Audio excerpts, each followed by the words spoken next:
Trump Jr. stumped for his father in battleground Colorado this afternoon in Fort Collins. Before hitting the trail, KRDO News Channel 13 was the only Southern Colorado TV station to talk with the Republican presidential nominee's son. He spoke exclusively to our Eric Fink.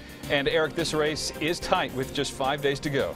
And getting tighter tonight, Bart. In our sit-down, Trump Jr. says the momentum is building at the right time.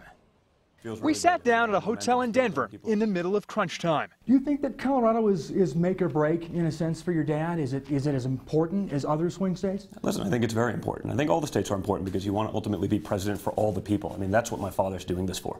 He's doing this because he has the unique ability of being someone who's not part of the people and not part of the problem, the D.C. elite who've put this country in this mess. The very latest poll in our swing state out of DU shows the race between Trump and Clinton a dead heat for Colorado's 9 electoral votes. Clinton has more field offices, but Trump's son says there's nothing traditional about the ground game in his father's camp. You see him talking to 10, 15, 20,000 people at a time.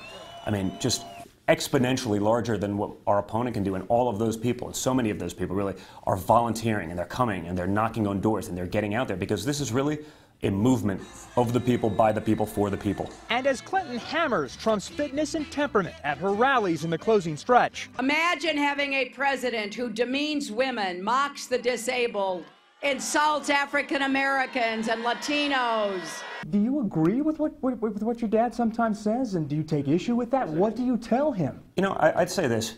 He's not a politician. I think he's certainly unconventional, but what makes him genuine and what makes him relatable to people in this country is that he doesn't have to run a focus group to come up with an idea, to do something. He has the guts to actually say it. So many of the people, you know, some of the things, hey, not everyone's going to agree with everything he's going to say. I get that. It's fine. But he has the guts to actually start these conversations.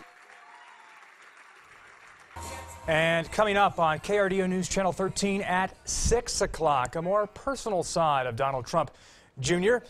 I asked Trump Jr. what it's like to have Donald Trump as a dad, and what has the son of a billionaire learned about presidential politics? His answers tonight at 6. For now, live in the Newsplex, Eric Fink, KRDO News Channel 13.